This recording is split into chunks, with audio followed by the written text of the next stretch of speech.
वालेकुम, welcome to listen your body.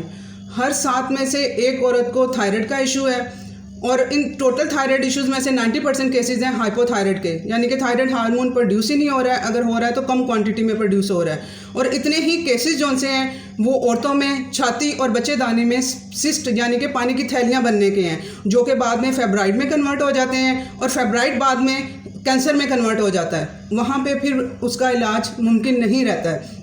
अब ये जो रीज़न है सिस्ट और फेब्राइड बनने के, ये औरतों में बांझपन की वजह भी बन रहा है कि वो बच्चा पैदा नहीं कर पा रही हैं इस बीमारी की वजह से। और अब इनका आपस में थायराइड का, सिस्ट का, फेब्राइड का आपस में इन सब का बिल्कुल रिलेशनशिप है, वो मैं आज के इस वीडियो में आप लोगों को समझाऊंगी। और इसकी अब ये इसके पीछे क्या है, इसके पीछे सबसे बड़ी वजह आयोडीन की कमी है। आयोडीन की कमी की वजह से ये औरतों में ये इश्यूज़ हो रहे हैं। अब औरतों में नहीं, मर्दों में भी जो सा है वो थायराइड का इशू हो रहा है। अगर 8 औरतों को थायराइड है तो एक मर्द को थायराइड है, ठीक है। 8 गुना औरतें ज़्यादा हैं थायराइड केसेस में मर्दों से।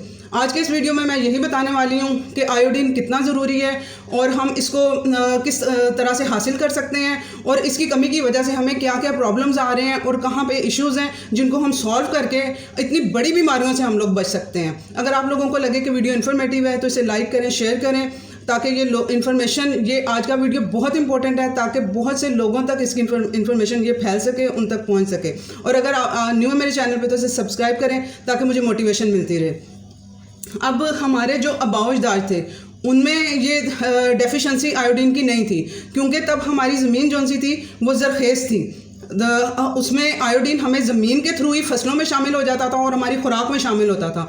अब हमारी खुराक में आयोडीन नहीं होता है क्योंकि हमारी ज़मीन बांझ हो चुकी हुई है। उसकी रीज़न है कि बार बार कल्टीवेशन की जाती है, उसको रेस्ट का टाइम भी नहीं दिया जाता है। पैसा कमाने के लिए एक फसल उगाई जाती है तो साथ ही दूसरी फसल उगा दी जाती है। उसकी ज़रखेज़ी, उसके न्यूट्रिएंट्स ज़मीन के पूरे ही नहीं होने दिए जाते हैं। ऊपर से खादें उसमें डाल के उसको किया जाता है कि वो जल्दी ग्रो करे। तो इस वजह से हमें खुराक के थ्रू आयोडीन नहीं मिल रहा है। तो और जो आयोडाइज सॉल्ट वगैरह है ये महंगा होने की वजह से उनमें बहुत कम मिकदार में डाला जाता है। तो आज के इस वीडियो में मैं पूरी डिटेल में बताऊंगी कि आप लोगों ने इसका सोर्स किस तरह से आप लोगों ने इसे हासिल करना है। अब दूसरे नंबर पे पाकिस्तान और इंडिया की जो फीमेल्स हैं, मेरे लिए जो सबसे ज़्यादा टेंशन की रीज़न बन रही है वो ये है कि ना सिर्फ मैरिड फीमेल्स में आयोडीन की कमी की वजह से ये सिस्ट फेब्राइड बन रहे हैं उनके ब्रेस्ट और यूट्रस में, ये अनमैरिड बच्चियों में ये इश्यूज़ आ रहे हैं, ठीक है। छोटी छोटी उम्र की 16-15 साल की बच्चियां हैं जिनमें थायराइड का इशू आ रहा है। थायराइड अनमैरिड बच्चियों को भी हो रहा है ये इशू, ठीक है। और वही फिर इस इशू के साथ ही फिर उनकी शादी होती है, फिर आगे जाके उनके लिए बहुत ज़्यादा कॉम्प्लिकेशंस क्रिएट हो जाती हैं। और इसी तरह से ये सिस्ट फेब्राइड भी अनमैरिड बच्चियों में बहुत ज़्यादा रेशो इसकी बढ़ती जा रही है। इस वजह से हम लोगों ने, मैंने अब इसको आप लोगों को कहाँ से मैं स्टार्ट कराऊँ, ये मैं सोच रही थी कि मैं किस तरह से इसको ऐड करवाऊँ आप लोगों की डाइट में और किस तरह से अवेयरनेस में इसको वो करूँ। इसमें पहला स्टेप जो सा है ये प्रेग्नेंट फीमेल से स्टार्ट कर सकते हैं। जो प्रेग्नेंट फीमेल है उसको आम औरत मर्द के मुकाबले में डबल डोज चाहिए होती है आयोडीन की। जो उसके पेट में बच्चा होता है वो 4 महीने तक जो उसका ब्रेन ग्रो करता है उस बच्चे का, वो उसे आयोडीन और ओमेगा 3 चाहिए होता है, ठीक है। आयोडीन और आप उन लोगों ने, प्रेग्नेंट फीमेल्स ने ये नहीं सोचना है कि ओमेगा 3 का जो सा वो सोर्स है वो मछली से भी वो हासिल कर सकती है। पूरी डिटेल में मैं आप लोगों को बताने वाली हूँ। और वो ये नहीं सोचेंगी कि ओमेगा 3 जो सा है वो गर्म होगा, गर्म का इसमें कोई कंसेप्ट नहीं। इसमें पाया जाता है एसिडिक का कंसेप्ट पाया जाता है। वो मैं आप लोगों को, अगर आप लोग मेरे चैनल के साथ मेरे साथ लिंक्ड हैं तो मैं आप लोगों को मॉर्निंग ड्रिंक में जो लेमन वाटर और हिमालयन पिंक साल्ट पिला देती हूँ, सुबह सुबह आपकी बॉडी अल्कलाइन कर देती हूँ, ठीक है। उसके बाद फिर ये जो गोश्त वगैरह होते हैं ये एसिडिक होते हैं, तो ये वो अल्कलाइन आपकी बॉडी हुई होती है, उसको कोई असर, आपको वो गलत असर नहीं होगा। तो आप लोगों को जो प्रेग्नेंट फीमेल्स हैं उन्हें डबल डोज की ज़रूरत है, ठीक है। वो एक तो वैसे ही डेफिशिएंट हुई होती हैं प्रेगनेंसी की वजह से, उन्हें डबल चाहिए होता है, तो वो फिर यानी कि वो ज़्यादा डेफिशिएंट हो जाती हैं और वो खुद भी बीमार होती हैं। आगे से फिर वो बच्चे का IQ लेवल, ब्रेन, जो आगे ब्रेन बच्चे की पैदाइश के बाद 3 साल तक बढ़ता है, उसका यहाँ से स्टार्ट अच्छा होगा, उसे ओमेगा 3 मिला होगा, आयोडीन मिला होगा, तो फिर वो आगे 3 साल तक अच्छा ग्रो कर सकेगा। इसी वजह से बच्चों का IQ लेवल कम, उनकी ग्रोथ जो सी, उनकी हाइट कम हो रही है बच्चों की, ठीक है। उसकी रीज़न यही है कि वो आयोडीन डेफिशिएंट होते हैं, ओमेगा 3 डेफिशिएंट होते हैं। तो मुझे फ़ीमेल से स्टार्ट करना है। जो प्रेग्नेंट फीमेल्स हैं उनको आयोडीन का जो सा है वो अपना सोर्स पूरा करना है, ताकि वो आगे हमारी आने वाली नस्लों में वो डेफिशिएंसियाँ ना हो।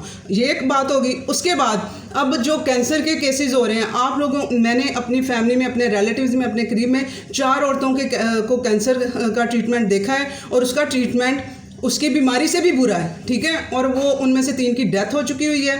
अब फिर जब कैंसर हो जाता है, फिर पहली स्टेज पे तो चलो कंट्रोलेबल होता है, दूसरी पे भी, तीसरी चौथी स्टेज पे कंट्रोलेबल नहीं होता है, और वो अजियत इतनी उससे हो रही होती है। और ये उसके पीछे क्या होता है, सिस्ट, फेब्राइड, फिर वो सारी चीज़ें उसमें कन्वर्ट हो रही होती हैं। तो इस वजह से आप लोगों ने अपनी न्यूट्रिएंट्स डेफिशिएंसियाँ पूरी करनी है। जो फीमेल्स हैं, जो बच्चियाँ हैं, जो फीमेल्स हैं, वो अभी से अपनी डाइट में ये न्यूट्रिएंट्स पूरे करेंगी तो आगे जाके उनको कैंसर के इश्यूज़ नहीं होंगे। और ये पाकिस्तान और इंडिया में इसकी शरह बहुत ज़्यादा है, ब्रेस्ट कैंसर, यूट्रस कैंसर, ठीक है। ये बात होगी। अब जौन सा है, अब जो आयोडीन है वो लेता है, हमारा जो थायराइड ग्लैंड है वो आयोडीन लेके वहाँ से वो T4 90% T4 बनाता है और सिर्फ 10% T3 बनाता है। T4 इनएक्टिव फॉर्म है, T3 जो सी है उसकी एक्टिव फॉर्म है। एक्टिव फॉर्म यहाँ प्रोड्यूस नहीं होती है, ठीक है। आयोडीन से उसने की मौजूदगी में T4 बन गए। अब उस पर हमारा जो है T3 एक्टिव फॉर्म T3 है, उसने हमारी बॉडी के मेटाबॉलिज्म को कंट्रोल करना है। अब T3 हेल्दी T3 और ज़्यादा T3 हम किस तरह से प्रोड्यूस कर सकते हैं, किस तरह से अपनी बॉडी में क्रिएट कर सकते हैं।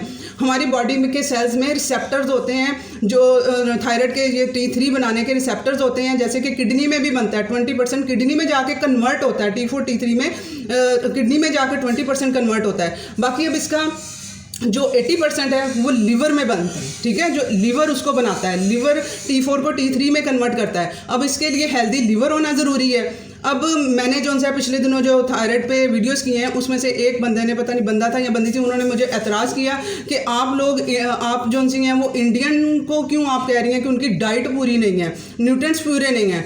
अब मैं आज के वीडियो में उनको पहले भी क्लियर किया था, आज के वीडियो में भी उनको क्लियर हो जाएगा कि मैंने किस वजह से कहती हूँ। अब हमें चाहिए, अब आयोडीन और टायरोसिन ने iron, zinc, selenium, vitamin A की मौजूदगी में जो सा है T4 को T3 में कन्वर्ट करना है। अब उन्होंने मुझे कहा था कि इंडियन जो सी हैं फीमेल्स हैं वो पाकिस्तानी फीमेल से ज़्यादा अच्छी डाइट लेती हैं, वो सीड्स खाती हैं, मखाने खाती हैं।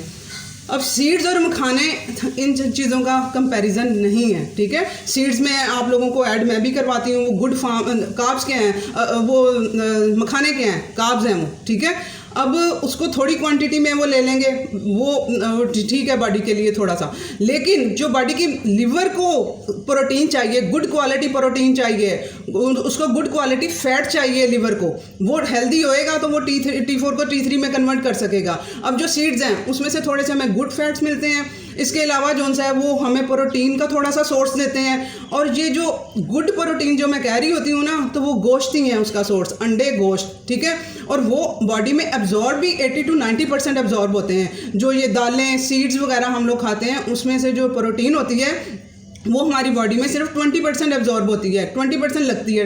20% बॉडी को लगने का ये मतलब है कि जब हम गोश्त वगैरह खाते हैं तो हमारे मसल में जाता है, यानी हमारे मसल को लगता है, हमारा मसल डेवलप होता है उससे, ठीक है। और प्रोटीन हमारा मसल डेवलप करती है, और हम लोग खाते भी अपना मसल को ताकतवर बनाने के लिए, मसल को डेवलप करने के लिए हम लोग वो लेते हैं। तो वो 80 to 90% हमारा गोश्त उसमें जाके लगता है। तो अब इसका सोर्स आपको क्लियर हो गया होगा कि कितना ज़रूरी है ये आयरन, सेलेनियम, जिंक, और ये हमें कहाँ से मिलना है। हाँ, ये हम लोगों को, आप एक गोश्त खाएंगे, एक गोश्त में ये तीनों चीज़ें पाई जाती हैं, ठीक है।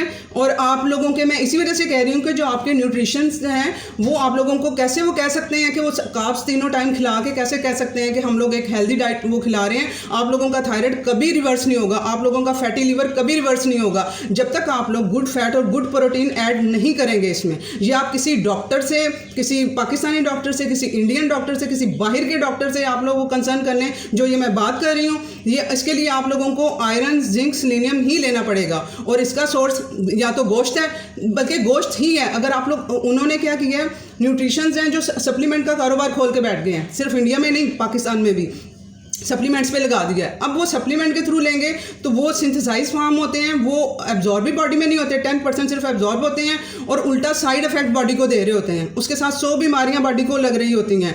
तो इस वजह से इसका सोर्स एक, इसलिए मैं कहती हूँ होल फूड लें।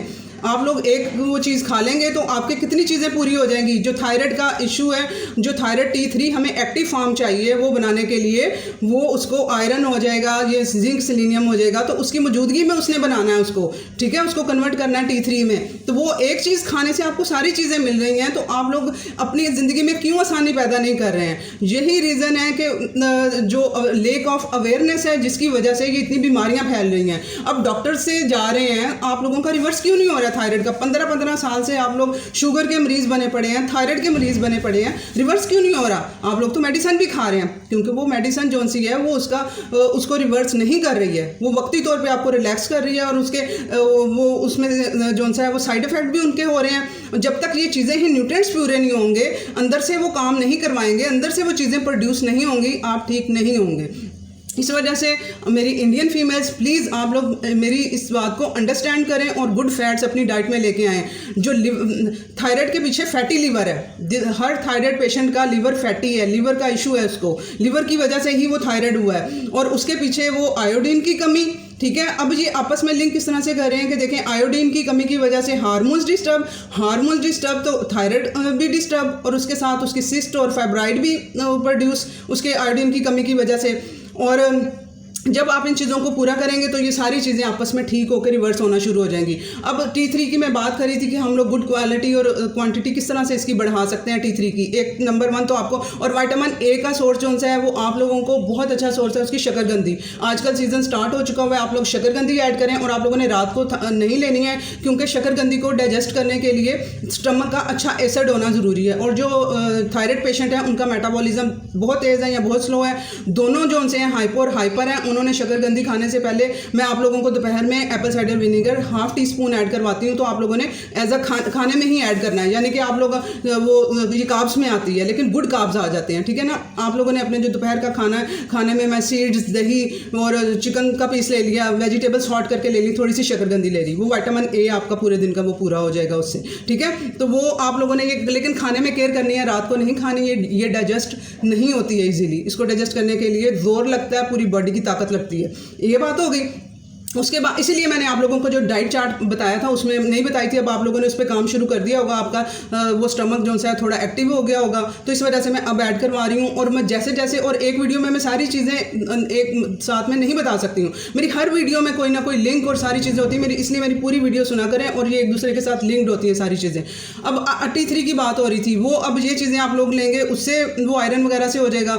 अब उसके अलावा आप लोगों ने अपना डिप्रेशन कम करना है, जो हमारा स्ट्रेस हार्मोन है वो भी उसको कन्वर्ट नहीं होने देता है T4 को T3 में। अपना स्ट्रेस लेवल कम करना है डीप ब्रीदिंग से और एक्सरसाइज से, और एक्सरसाइज बहुत ज़रूरी है T4 को T3 में कन्वर्ट करने के लिए। एक्सरसाइज को इम्प्लीमेंट आप लोगों ने करना है। ये अब सारी चीज़ें T3 को अच्छा T3 प्रोड्यूस करने के लिए होगी। उसके बाद अब आयोडीन को हम लोगों ने पूरा किस तरह से करना है, उसकी डेफिशिएंसी को। अब मैंने बताया कि आयोडाइज साल्ट जो से हैं उसमें उसकी बहुत कम मिकदार डाली जाती है, ना होने के बराबर, इसलिए आप लोगों ने अब इसको खुद ऐड करवाना है। मैंने आप लोगों को हिमालयन पिंक साल्ट कहा हुआ है कि वो आप लोग यूज़ किया करें, वो उस पर भी मैं अलग वीडियो बना दूंगी कि मैंने क्यों आप लोगों को वो ऐड करवाया हुआ है। अब आपने आयोडीन जो है उसके क्रिस्टल्स फार्म में वो 400-500 का किलो मिल जाएगा आपको क्रिस्टल्स फार्म में। आप लोगों ने वो लेके, तो आप लोगों ने 1 किलो नमक में, हिमालयन पिंक साल्ट में 1 चम्मच जो है आयोडीन डाल लेना है। वो इस तरह से पूरी फैमिली का वो हो जाएगा। इसके ड्रॉप्स भी मिलते हैं, ड्रॉप्स अगर पीने होंगे तो वो फिर आप रात को जो है वो 2-3 कतरे पानी में, 1 गिलास पानी में डाल के वो पी लेंगे।